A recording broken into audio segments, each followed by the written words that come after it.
Ladies and gentlemen, today is a very nostalgic moment for me. I started Saptarishis Book Shop probably in 2009 so that it could compensate for the expenses of the magazine which we started in February 2008, Saptarishis Astrology. Running a bookshop is very difficult. It's like that movie You Got Mail. Tom Hanks and my favorite heroine, where she struggles to run a small bookshop. And ours is a very niche bookshop of Jyotish books. And many a times I used to go bankrupt until I used to get an order from 2-3 people. One of them is the one I'm going to interview today. This gentleman used to order books, lots of books.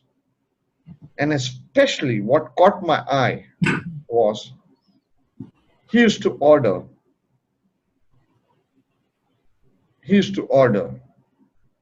very classical books. His choice of books among all our customers spread across so many countries. His choice of books were rare. And he was from America, and his name was Mahadev. So I used to wonder, who is this man who's reading so many classics? Who has such a good choice? Because from an order, when you see an order, you get to know the class of the person. You get to know his choice. You get to know what he wants to read, what he is thinking. And many a times his orders used to kind of bankroll me from the bankruptcy back into business. And I do not know whether he still orders in our bookshop because I left the bookshop business 2.5 years back. But around a year or two back, when we introduced Sanati in our YouTube channel, he told me that, hey, Mr. Mahadev is my guru. And I was like, wow, I know him. I know him since 10 years. Finally, our roads crossed, and I just realized that Mr. Mahadev is just a few months older than my father. And it's such a pleasure, not because he is of my father's age, but because he's so kind and compassionate. That's a true mark when your spirituality has progressed beyond the mantras, when compassion comes in your day-to-day talk. That's when the true spiritual journey has started. I always have marked that in great yogis. There are some yogis who are mantrics or who are into various kind of this thing, and they become strict. But there are some yogis, they are like Sri Ram, full of compassion. So let me not waste time. Let me invite Sri Mahadev Ji, that is Stephen Levine. I hope I pronounce your name correctly. Forgive me, my English is not so good. That's okay. Welcome to Saptarishis Astrology, sir. It's a pleasure. Charan Sparsh. Charan Sparsh, sir. Very, much gratitude in being here. It's It's a wonderful blessing. Thank you so much, sir. Sir, it's such an honor to have you. You spent a lifetime in astrology. Oh, Yes, you spent a yes, it lifetime. has been. From my first Saturn return did the job. Oh, really? Oh, really? Just for the audience, Saturn return means when Saturn comes back after 30 years, probably to its original position. That kind of thing for Yes, Vedic and astrology. what I did was I sold my car, moved out of my apartment, got rid of everything that I owned, put a pack on my back, and went to Europe and ended up on a Greek island. Oh, oh, And in the process, someone read my tarot cards. This was my first experience with any of the metaphysical, so to speak, metaphysical or spiritual sciences. And upon return to the United States, when I was on the island, I thought it was a really good idea to stare out into the sea and not think about anything. and read a book that I didn't understand at all, which was the Tibetan Book of the Dead. oh, that is purely high level. Tibetan Book of the Dead is something It phenomenal, and it's way was above. my the first book in all of this. Came back and sat down with a friend of mine, and we constructed a chart by hand. We didn't have the computer programs back then. So we did everything by hand.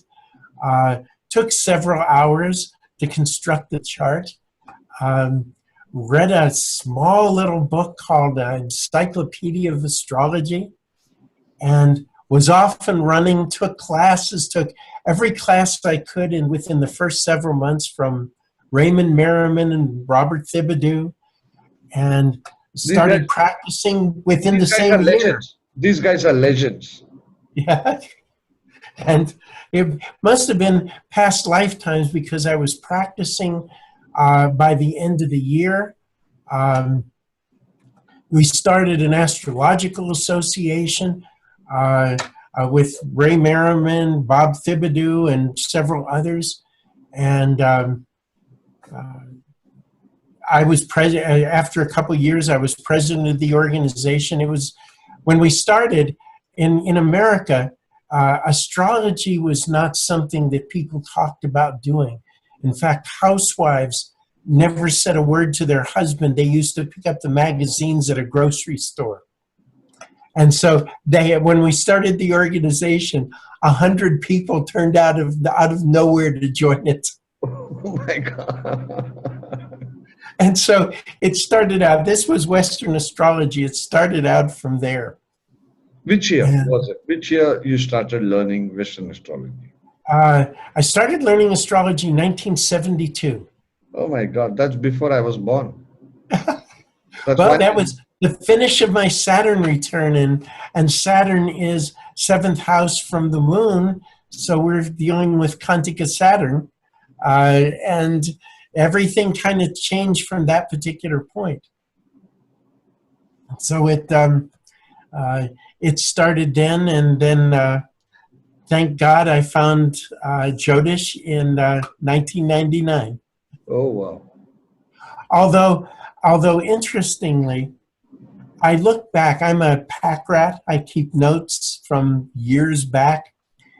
I took a look at some notes that I took back in the early 70s, and I found that we had a lecture given by a Jyotisha, and I had notes on Jyotish astrology, but I looked at it and said, I'm just learning Western, I can't touch this. And it took till 1999 till the grace of my guru provided me an opportunity to study Jyotish. So who's your guru, if I may ask? Pardon me? My guru is Amma, Matam Ritanandamayi. and we met her in 1995.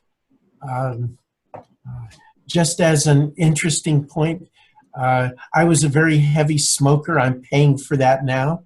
Oh my. But in 1996, second year, as soon as I saw Amma, the smoking habit stopped completely. Oh wow. So that's 22 years ago, but there's a price to be paid for my bad habits. My God, you're scaring me. I'm still a smoker. I've, I should show you the oxygen that I have to take. Oh my God. This all that all happened a few months ago, where it got bad and all of a sudden the emphysema happened. But of course, if you look in my chart, you can see where these things can occur and why that type of a habit would develop. And so you studied Vedic astrology with whom, if I may ask? I have studied with Andrew Foss, Oh yeah. Nalini. Nalini, Originally was Tom Hopke. he is, I mean, he is, I mean, if I can straight away open up and say, I'm a big fan of his since 2004. Yeah. That's probably 15 years. I'm such a big fan. I just read one page of his. Oh. One page. I said, this guy knows Jyotish. Yeah. This guy, I mean, okay, he has a Brigu lineage, from his guru in India.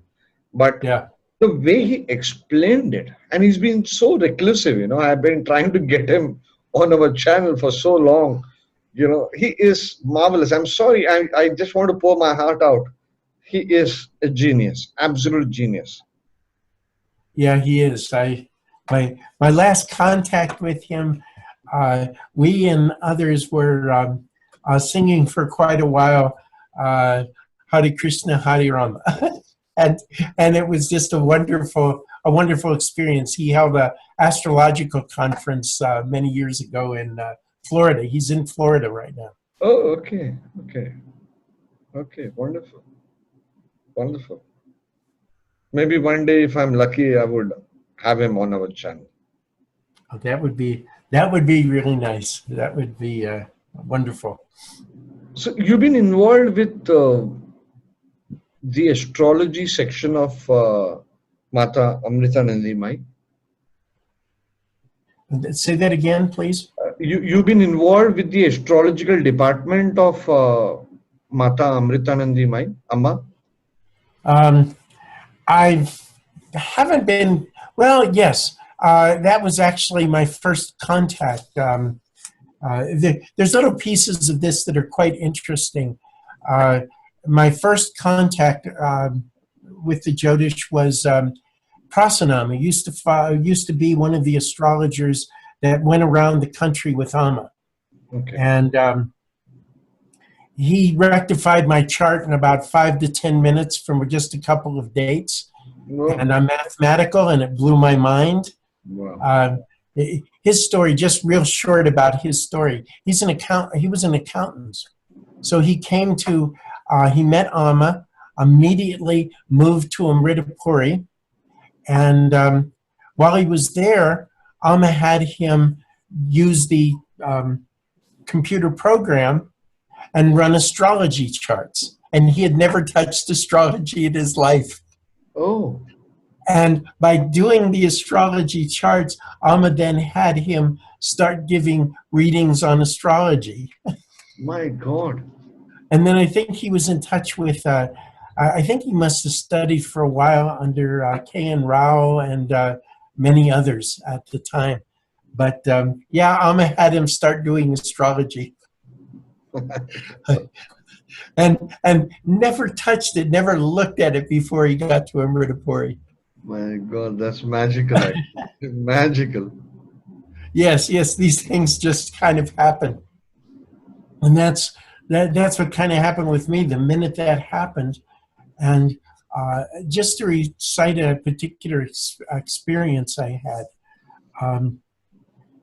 I had been studying astrology for, 27, 28 years.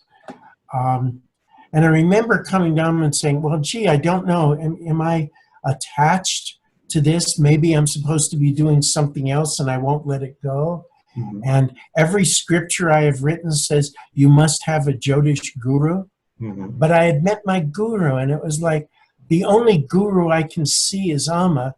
So I remember asking over and over, Amma, I can't do this if you're not my guru, and if I'm attached to it, please break my attachment, but show me.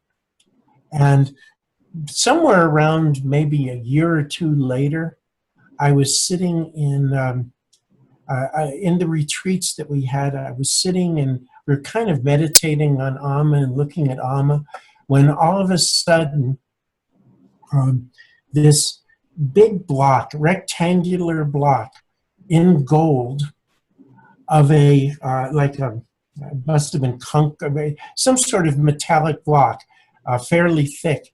I started seeing these, and they started coming into my third eye over and over. And in fact, it was so hard that I remember saying, okay, stop. And it would stop for a while, and then it would start up again, and it kept happening. And I understood after this was the answer to my question, because I knew these blocks were charts of people that I would see at some point in time later. And that's how I knew I was supposed to stay with astrology. My God. It was a very interesting kind of experience. Amma has this, as Sat gurus do, Amma has this way of showing us things without necessarily saying a word. That's splendid, actually. And so you have been now practicing Vedic astrology for how long? About 19 years. 19 years, okay. And you are based in Michigan? I'm based in New Mexico. New Mexico. Rio Rancho, New Mexico, which is very near Santa Fe, New Mexico, and near to Albuquerque, New Mexico. That's Dr. Vasan Lad's.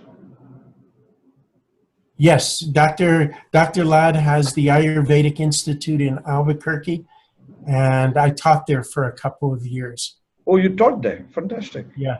I taught there until the thing with my breathing happened, and I didn't quite know it, but I was getting really tired.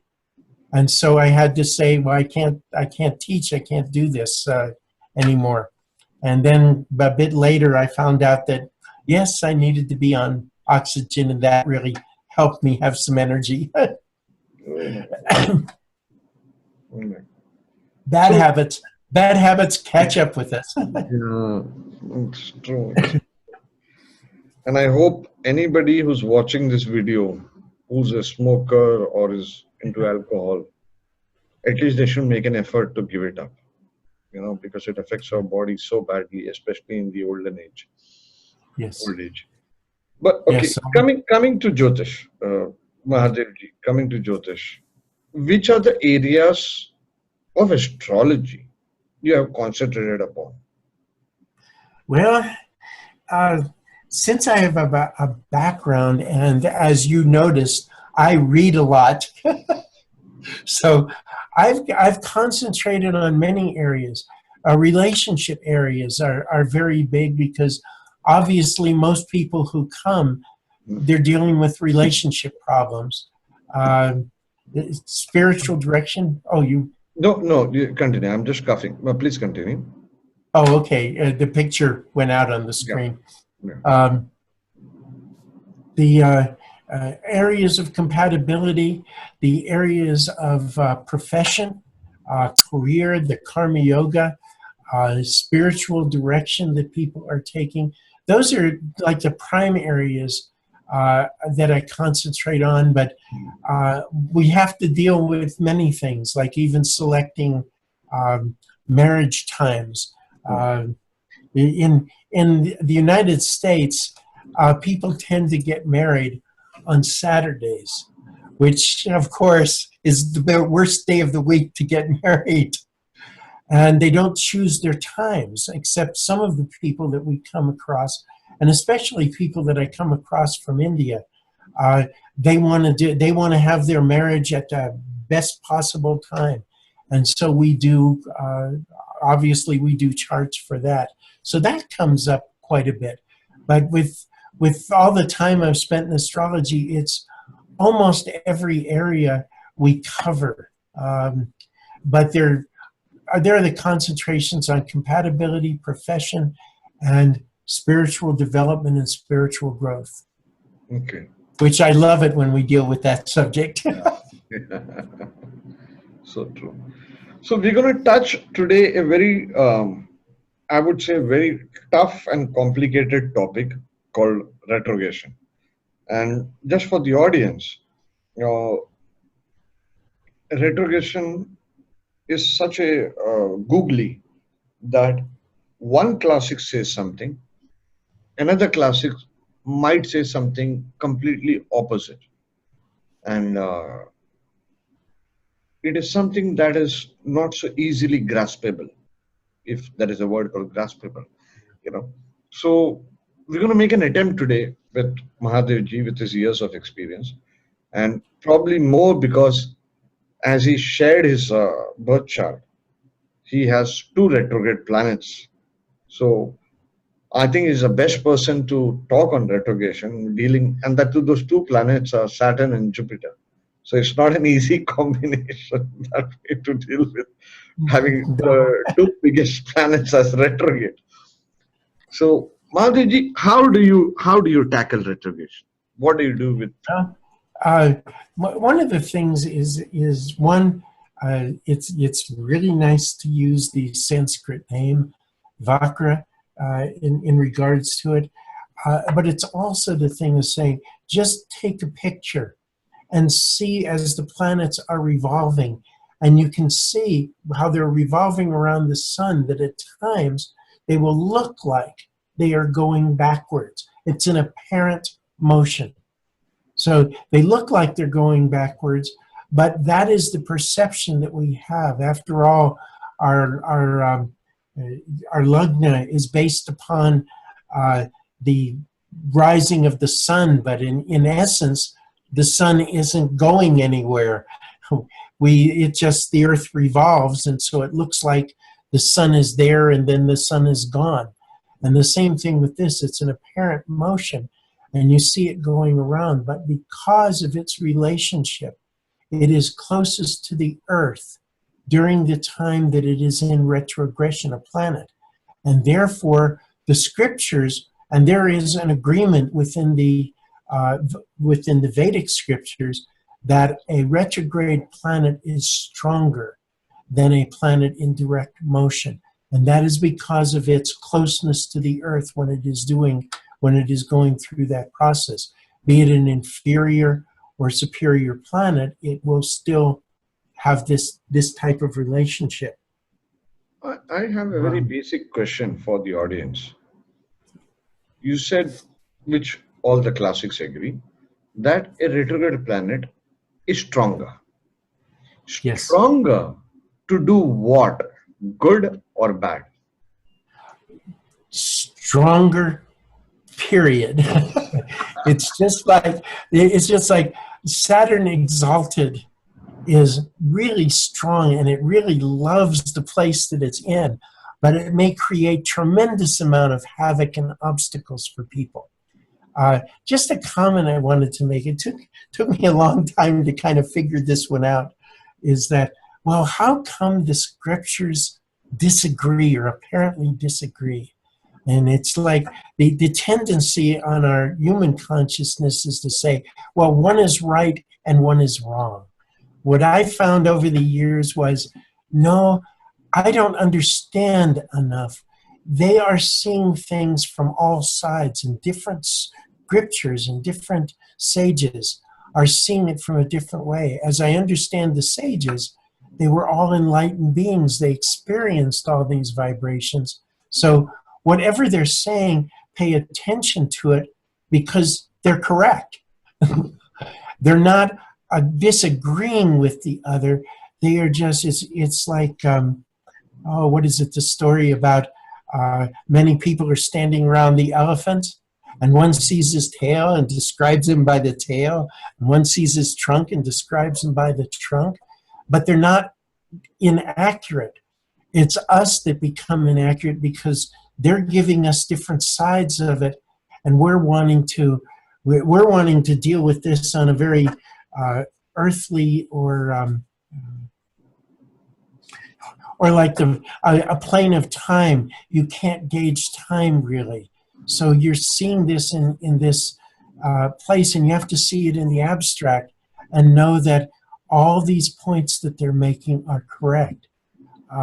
The planet may do this particular thing at a particular time because of all these circumstances. We sometimes forget you have to look at the planet. You have to look at what sign it's in. You have to look at what its dignity is. You have to look at when its dasha comes about. You have to look at what house that it is in, what kind of strengths that it has. And all these things play a part. And the sages are mostly, they're looking at something, they're giving you one view and saying, okay, take this in, let your consciousness rest on this, and let it rest on all their other sages. And so my comment is saying, they're all right. It is we that don't understand how they're all right.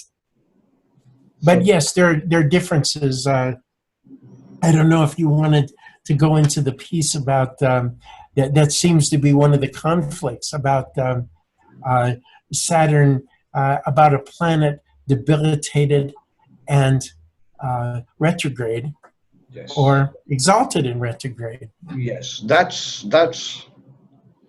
something I really want to, because later classics, I think it is Fal Deepika or Uttar Kalamrita, I'm forgetting right now, Yeah. have mentioned that if a planet is exalted but retrograde, then it will act like debilitated, and vice versa. So which version do you agree to? How do you? I have seen that occur in some charts that I work with. If we look at the term exalted, well, debilitated and retrograde, I can look at that easily. I have that with Saturn. It's one to remember.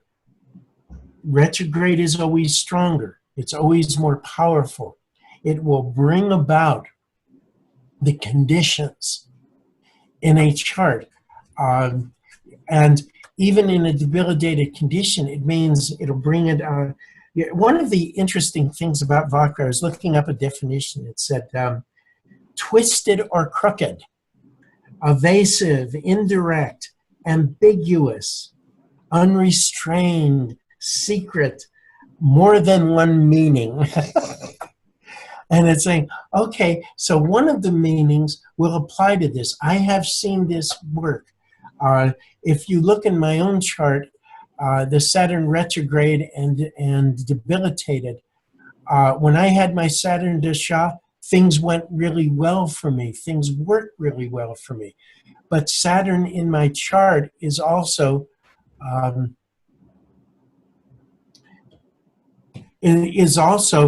a yoga karaka because it rules the ascendant. And so it has some beauty and some positive to its meaning, no matter where it may apply in the chart. So there are other features that come about with this. But that Saturn debilitated, now, it always has its category, it always has its quality of debilitation to it. And the way to kind of explain this is, yes, there was a very strong and disarming, to say the least, relationship that I had with my mother. We also moved a lot, or I move a lot. Not lately, but for up until I was probably 40-some years old, I moved tremendously, sometimes 3 and 4 times in a year. Oh my God. And so the home was not a stable place for me.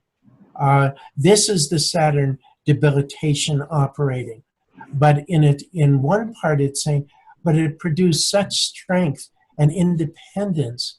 I have always, almost always run my own business, which is a characteristic of Saturn retrograde. Means the person has to work independently. When I did work for others, they gave me, when it worked right, they gave me a job. They didn't look over my shoulder. I would have quit. And I was able to accomplish my job in that manner independently. When I had people who worked under me, they had to work in the same way or I would get a bit upset about it, which is a characteristic of Saturn retrograde itself. So these features played out, but I would say from looking back that most often they played out where I would call it well, or on a spiritual basis, it would really teach me how to do these particular jobs and how to do them in a proper manner. Now, because it's the Saturn retrograde's opposite to the moon, it did restrict. I did not reveal feelings for a long time. They were always held within. But that is Saturn holding things. A planet retrograde tends to delay what it is giving to you in its essence. It delays the time, especially Saturn, because Saturn works with time. A Saturn anywhere in the chart will delay things, but Saturn retrograde will delay them even more. Delay marriages. Just by the mere fact that Saturn was retrograde, it would delay a marriage. I had 2 marriages. My second marriage was delayed until I was 41 years old. And that marriage has lasted. And by the way, just to throw in a particular piece, I was going through a K2 dasha. Oh. I met my wife. I proposed in 3 days, and in 20 days we were married. Oh, wow. It's like, that's K2. And I moved. It's like it changed everything in life. It's one of those weird things where I think when I was married, we were married for 3 months before we lived together. This isn't usual. But K2 produces unusual circumstances and very mystical happenings, which is how the marriage came about. It's a really long story, so I won't go into that. But I attribute some really, really nice things that have happened in my life due to the Saturn retrograde. I also have a Jupiter retrograde, and that gives me a chance to talk about what Jupiter retrograde does. Jupiter retrograde can produce a fairly rebellious individual. The individual will tend to be politically rebellious and also will find his own way to spirituality, which will have nothing to do with his birth, with his birth disposition and what his parents were, or even the environment that they were in. And that's very true, at least in my part. And the Jupiter retrograde, where they say it can cause some obstacles to be, plus the fact many scriptures will say that if a planet is the significator of a particular sign or house, that it will cause some troubles with one of those, I would say with one of those significations, sometimes more, but usually one of those. My Jupiter retrograde in the 5th house, I have no biological children. And there's several factors that go into that, but the Jupiter in the 5th house has a part to play, and the Jupiter retrograde would have, at very best, delayed children, but in my particular case, it prevented them. Yet, I have stepchildren that I consider my children. Okay. So it came through an odd means, and I can't say again that the planets in retrograde did harm, They produced obstacles that you had to move through, and they wouldn't let you get around it. That's why I like the words of saying twisted or crooked. It does not follow a smooth pathway when there is a retrograde planet. I, Maybe, I, I have a question to ask. okay. Have you seen if a retrograde planet, say in the fourth house, you have Saturn retrograde. But if this Saturn was retrograde in 6, 8, 12, or the third house, would it have, kind of reversed the results or something like that? I believe that in 6th, 8th, or 12th house, it would have extremely bad circumstances regarding the health of the individual. Could occur and make a situation where and I'm saying could because there's other factors, could cause the person to be very debilitated in their health and could cause a lot of problems. The scriptures say that a malefic planet in a malefic house lessens some of its malefic tendencies. But when you get a planet that is being strengthened, that is put into that position, we would say that Saturn will cause some severe troubles for the person. Now, granted, these houses can have other features. Saturn in the 12th house Saturn retrograde in the 12th house may well cause the person to pursue a monastic pathway in life and produce this, go on that particular pathway.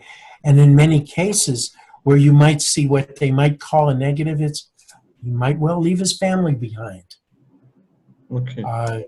There's odd circumstances that will happen. He will be in the 6th house.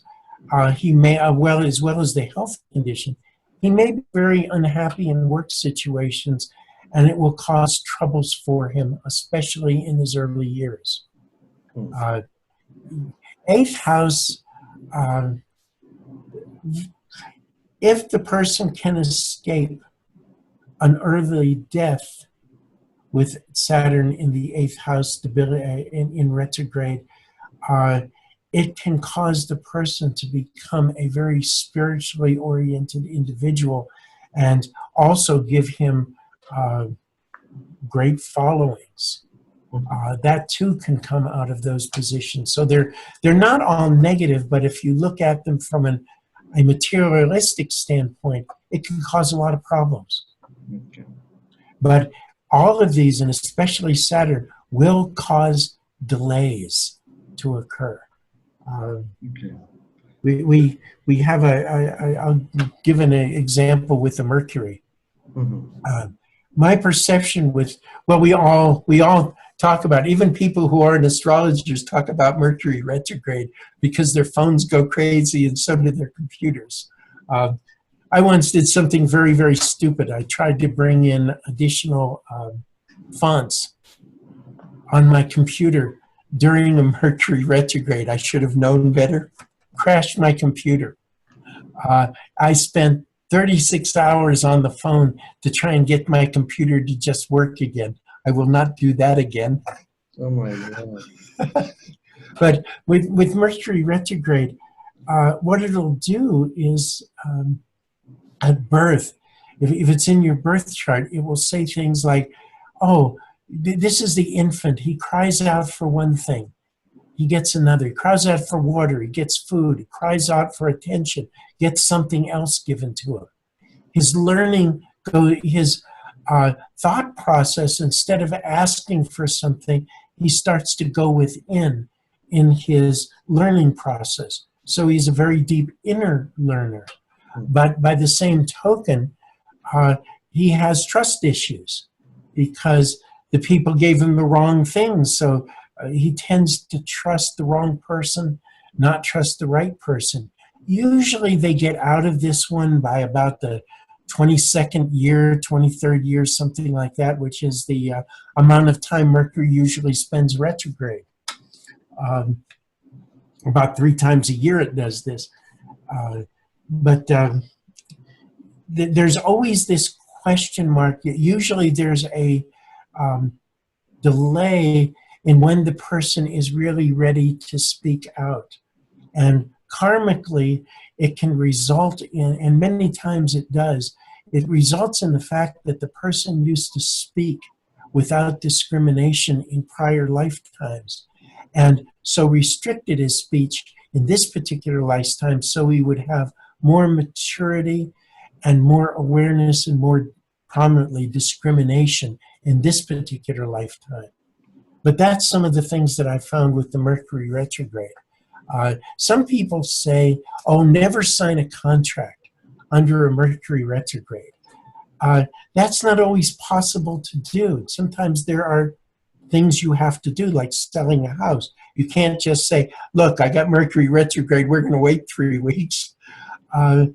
My comment with that is, well, people are likely, if you're talking to someone or you've got a contract, people are looking at it almost as if they're looking at not only a different page at the same time, but a different book. And so you have to go over the details several times to make sure that both sides of the contract understand it properly. So it creates an obstacle with that. But in the same process, we could say, well, you're learning something that you wouldn't have learned if you didn't have to spend this time going over details. So it's not as people want to say sometimes, it's not always a negative. It produces some really nice things if you let it. If you don't get caught up and what is it? We caught up in our monkey mind and go from branch to branch. I have a very typical question to ask. Okay. Usually on the internet or social media, Mercury is retrograde, some problem with the computer or telephone happens, Yes. mobile phone or whatever. Every astrologer or astrology student will blame it on Mercury retrograde. Yeah. Now, that's a common thing, let's blame the planets. Yes. Easy to blame. But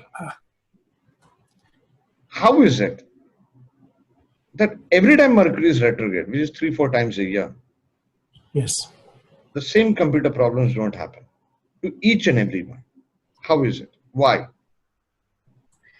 Why? That's a deep question. Why does it happen? It's in part, it's teaching us, well, what is it? The computer and the phones, they're messengers. They are not the message that they are carrying. A computer is the result of human interaction with it. The phone, it's the people on each end that are passing the information. It is merely the connector. And it is saying to us many times that we think we know what something is doing, and we don't know.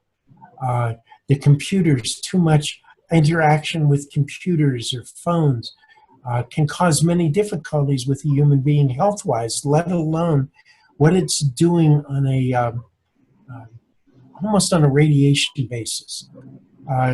But I think these glitches that go on with this are trying to teach us to be more careful, more attentive, to design things, to many things that man does. He doesn't look at he doesn't deal into the consequences, like nuclear energy, even solar energy. He doesn't deal with the consequences of these actions.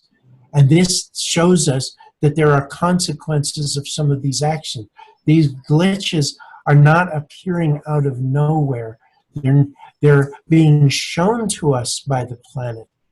I wouldn't say cause in a sense, even though the planets are really showing us something from inside ourselves, and there's the entities that are these planets. It's giving us all this information, but at the same time, it's saying, you're not getting it right, people. You've got to take time. And when these glitches appear, it makes us take more time just to figure them out and to do it correctly, and to get out of maybe to say get out of our intellect and get into the inner part of our consciousness. So it has a good effect. What is it? The planet's not causing our difficulties, our karma is. And in the same case with this, no, the planet's not causing. It's just like saying you can't blame God for your problems. And after all, God is you, so how can you better take full responsibility for this. So I think it shows us that. Go ahead. Coming to retrograde planets, before we move on to Venus retrograde and Mars retrograde, what are their effects?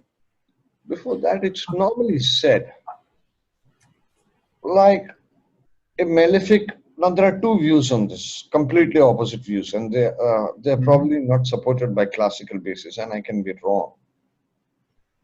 They say if a planet is retrograde, if it's a benefic, Jupiter retrograde, and its dasha is running, then it will give bad results. And there is a vice versa, a reverse opinion also. Same way, Saturn is retrograde. If dasha is running, it can give good results. And there is again another vice versa opinion. You have passed through a Saturn dasha. Yes. Retrograde Saturn dasha. How was it?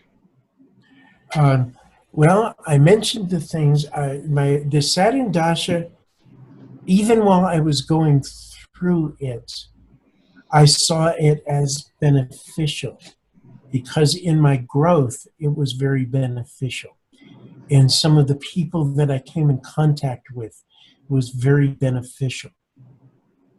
I had a real trouble having a home. I was out of money. I remember I could only afford oil. I mean, we had oil heat, so I couldn't afford the heat, so I used my oven for heat, which is not a good idea. I do not recommend this to anyone. I drove around in a car that had natural bottom air conditioning in 20-degree below weather. It was difficult. Vehicles, fourth house. Home, fourth house. Saturn aspects the sixth house, which can be used as the house of jobs. I had a real difficult time earning money during that particular time. Let me see where the Saturn, yeah. 1966. What was 66? Oh.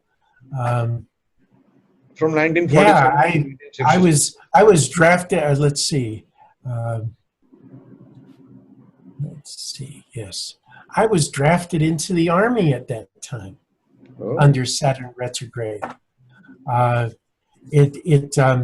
lost a marriage during Saturn retrograde, but I gained so much knowledge in going forward. When you mentioned something to me earlier, and I never thought of myself in this way, about compassion, I remember several things that occurred to me. I had to go to Vietnam during the dasha. You were in Vietnam? Yes. And I saw things, and it changed my view of many things. It made me see what happens when we don't follow our inner teaching, and we start following what other people tell you to do. I remember finding that as a part.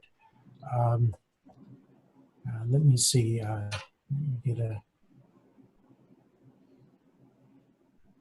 Okay. I just wanted to get a bearing of something. But it caused a complete change of thinking on my part. It led me towards, during the Saturn dasha is when I started in astrology, which was a good thing. I left my job, all of those things. It was a good thing at the time. It became a little bit difficult later because I had money difficulty karma, and it took a Venus dasha to change how my thinking was and also to produce some good results. But I had a lot of difficulty during that time of the Saturn dasha in just merely getting a hold and being able to be monetarily secure and being able to handle those type of things.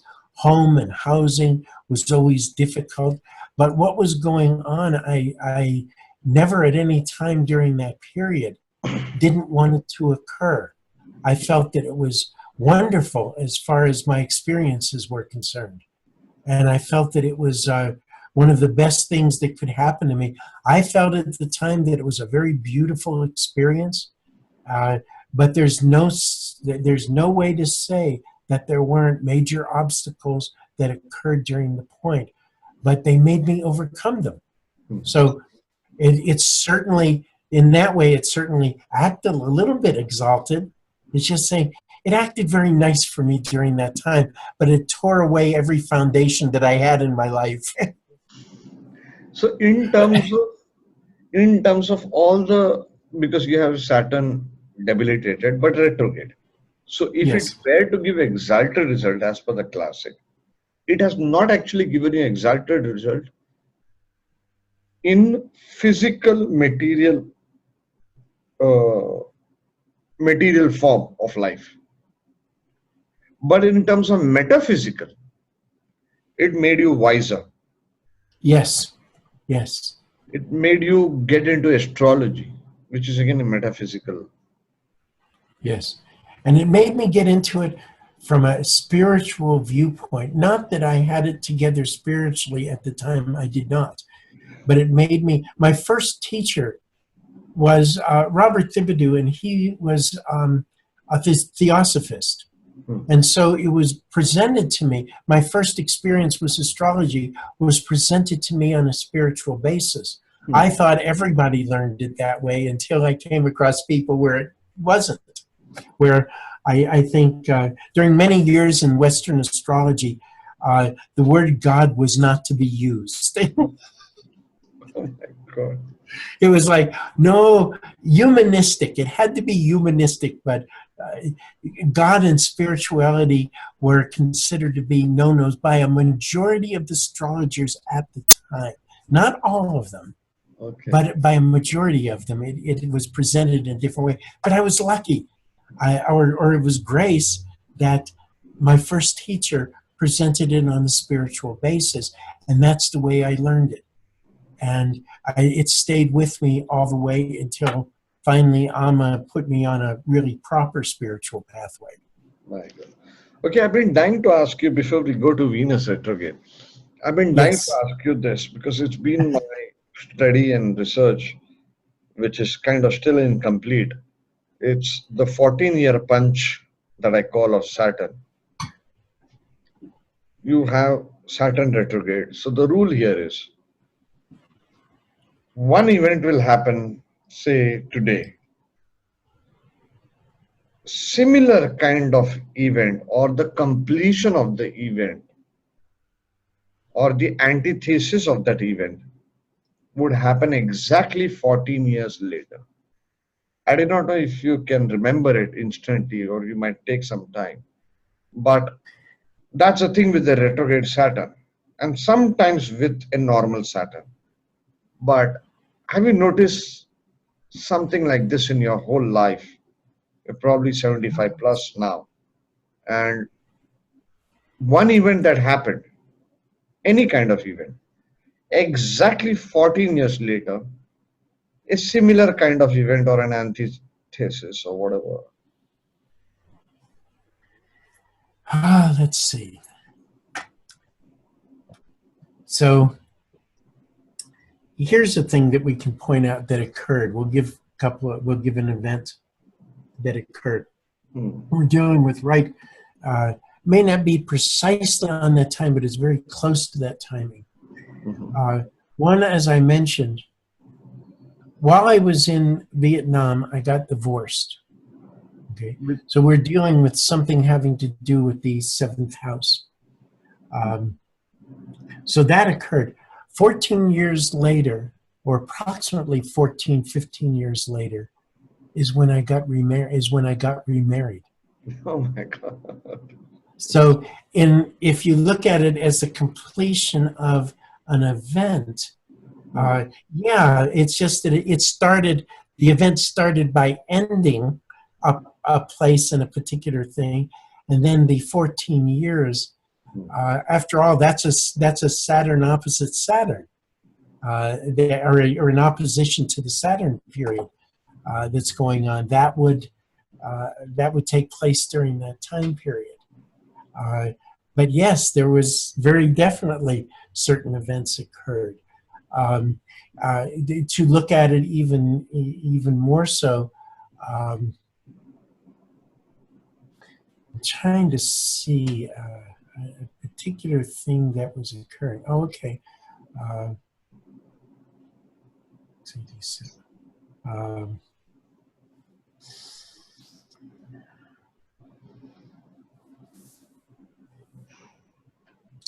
Okay. The events that led up, as we get into places like 72, that was when this whole thing about quitting a job, selling a car, removing an apartment, taking everything, getting rid of everything, and going to Greece and sitting there. 86, 87, wow, there's something that just popped into mind. I better mention it right away before it pops out. And that's saying about 14 years later, after this experience of going there, is when my guru first started to come into this country. I don't know how to apply this one. That just came into mind. There were some other events that are occurring about then, such as a move. We started our own business. We left jobs in California, started our own business, a metaphysical rock shop. We started in Flagstaff, Arizona, and started going in other words, during that process, we're starting to go into our spirituality. I remember talking with someone, and he said to me, gee, why don't you put those books down that you're reading and read something by a perfected master? Because what they say and what is recorded of their statements are absolute truth. And that was occurring at that time. But the foundation for it was started during that particular time, and that was the 14 to 15 years later. So when I look at the experiences that have occurred, I agree completely with that proposition. I can see where it happened. And I see that in others when we're looking at some of the dashas that are presenting themselves as to what's going on in their life. And we can see that with the cycles reoccurring. We find, strangely enough, we find a lot of marriages occurring when there's a Saturn opposition. That opposite piece to a particular cycle. So, yeah, Saturn is very prominent in anything. It's the main planet that we look at for trying to determine what is taking place with people. We haven't discussed enough Venus. Yeah, let's come to Venus. Yeah, definitely. Well, here's a particular thing that I get from Venus. I've seen Venus show itself by the curiosity instinct in people, to where I sometimes describe it as saying, okay, you're a child. You're walking with your parents by a store. And not only do you look inside the store, but you sneak it. You do it when nobody's looking. It's secretive. It produces a very secretive nature which is probably saying that this is what takes you into the heart and kind of starts to bring you out into yourself, into who you are, because Venus, Vedically speaking, Venus rules sexuality. Venus rules the semen. Libra is that sexual nature in a person, and the natural house of Libra is the 7th house of marriage. And so it brings out those particular factors. Let me see if I can, want to see. I put down a couple of things and I wanted to, oh yeah. Secretive. Some of the part with the Venus retrograde is people will be either afraid to reveal or sometimes to use these psychic senses, or even as they develop into cities, they will be very secretive about their use. It will also give somebody a tremendous, sensory consciousness.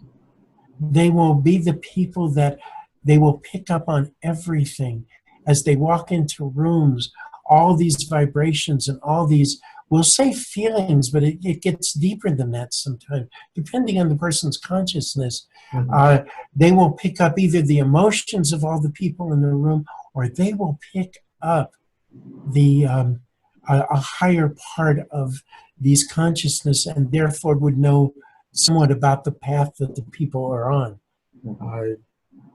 These are some of the things that they get from a Venus retrograde.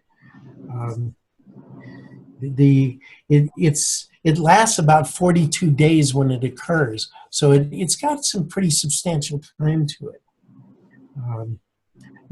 Mars is double that, and there's the sexual consequences of Venus retrograde and Mars retrograde are rather interesting. They sometimes reverse roles in this process. It sometimes leads to, I guess we would call it a little bit, I don't know whether that's the right word, but eccentric type of behavior will sometimes occur. Sometimes I've noticed with a Mars retrograde, I read something in the scriptures where it says, the person with Mars retrograde, they really don't want to take on responsibilities. But what I found with the Mars retrograde is, historically, when they were growing up, they were forced to take on the role of an adult while a child. And so this can explain why they might refuse to accept responsibilities, but it also happens the exact opposite. They would want to take on responsibility because they're used to it, and they have trouble relinquishing responsibility. And I did read something. I was reading one of the books, or I read the book, Retrograde Planets, by the way, by Raj Kumar. It's Lieutenant Colonel Raj Kumar. I believe I got it from Saptarishis. And it's a recent release.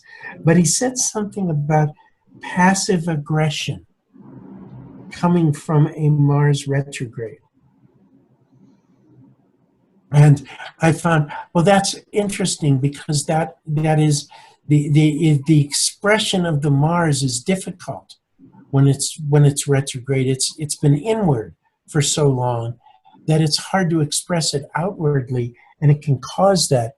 And that's why you can get some of these oddities showing up in sexuality. Sometimes Mars retrograde will be a sexual worker. Sometimes you'll have people enslaved under a Venus retrograde, or enslaved or bondage to sexual traffic. That can occur with those vibrations. That's not all that they produce. There's so many varied effects of these. Let me see.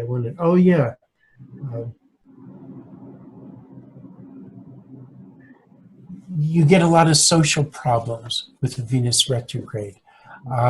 They will have they'll either get overloaded by their attraction to other people, or they're attracting people and will do almost anything that the other people want, or they can be extremely reserved in their contact, and they hold themselves back. That can go on. With Mars retrograde, you can get impotence and frigidity that can come out of it. But it's extremes. These planets, the retrograde will give extremes. I think when I demonstrated the Jupiter and Saturn, we were showing some really extremes that occurred. I personally believe that when it comes to retrograde, it's very extreme. I'll just give a singular example. Is Mars in the third house, retrograde, can make somebody talk very fast. Oh, okay. Mars retrograde in the sixth house, instead of extreme hard work, it can make somebody extremely lazy. Yeah, the opposites. I speak from charts of acquaintances and friends, that when it comes to retrograde, I have seen absolutely, as you said, extreme results. Absolutely extreme results. That's something, when I want to talk of retrograde, it's powerful, as I said, to do what? Good or bad? Yeah, and except for maybe a saint, it's going to do both.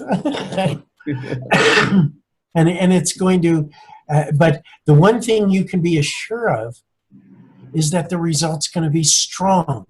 It's not going to be a weak result. It's going to be strong in a particular direction and strong also in its opposite direction.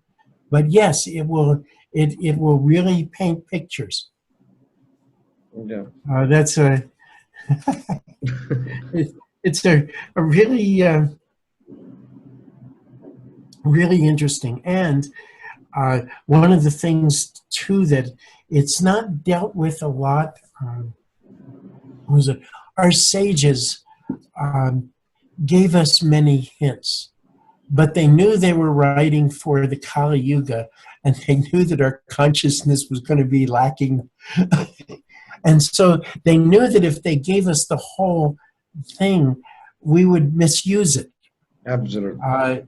We would cause troubles with it, and so they were very cautious with the way in which they presented the information. But I do believe that all the retrogrades, I mean, everything in the chart is karmic in its nature, but I believe the retrogrades are showing these pieces that we had lots of difficulty working them out in a past life. It's like when you're talking about with Mercury, speech, the people were indiscriminately speaking knowledge to people who it wasn't appropriate to do so, and causing a lot of trouble. And so they did in this lifetime, they shut it down, but it wasn't meant to be shut down permanently. It was meant to say, you better go very inward before you open your mouth. But then when you do, oftentimes the information is going to come out and be brought out, and oftentimes be very good. But it's got that real karmic basis to it. I found with the Venus and Mars, when I was mentioning something, I found a lot of imprisonment that went on, and also people being used as,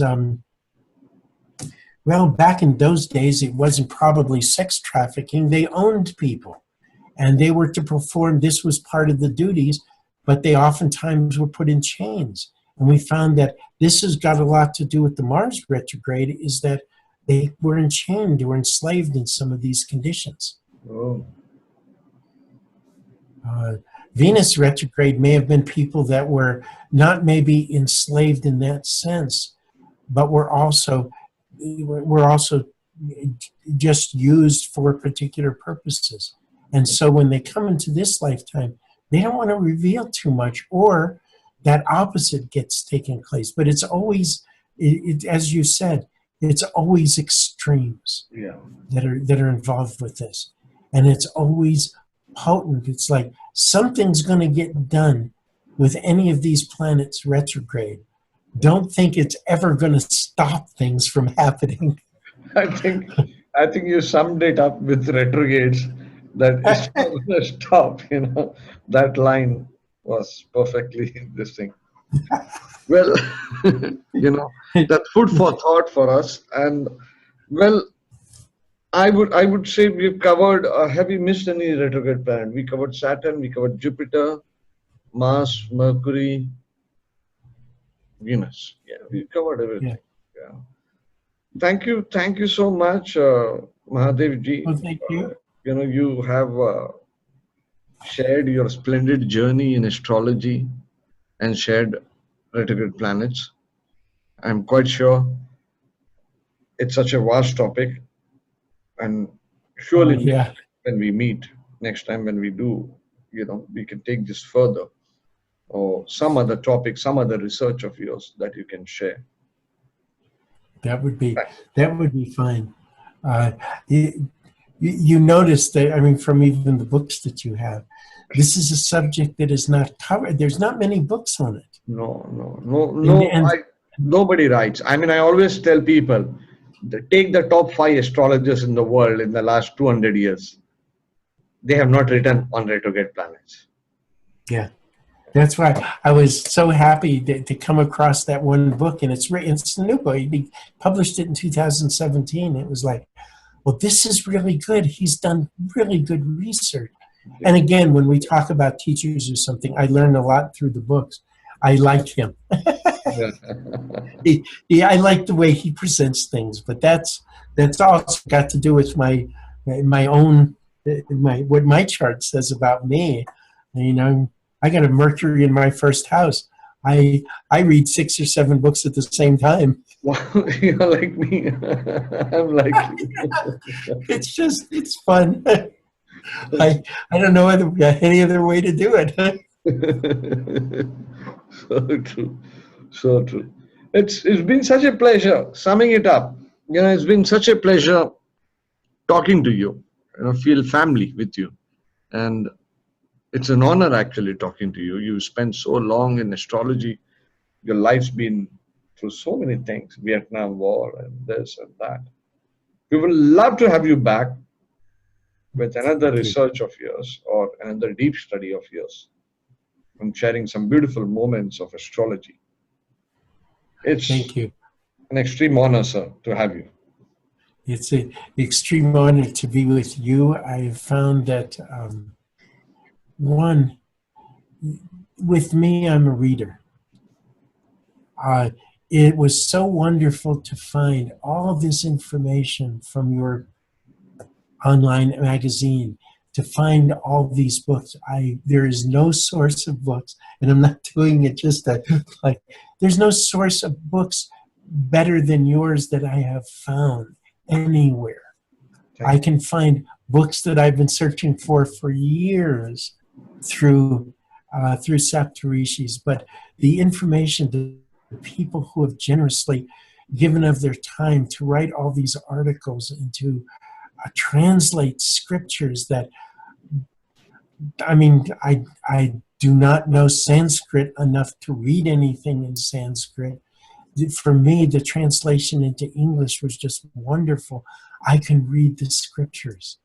I can see what the sages have written, and I owe much of that to Saptarishis. So I thank you, sir. It's the team, sir. It's the team who have created the magazine, sir. Very hard-working team, sir. Thank you so much, sir.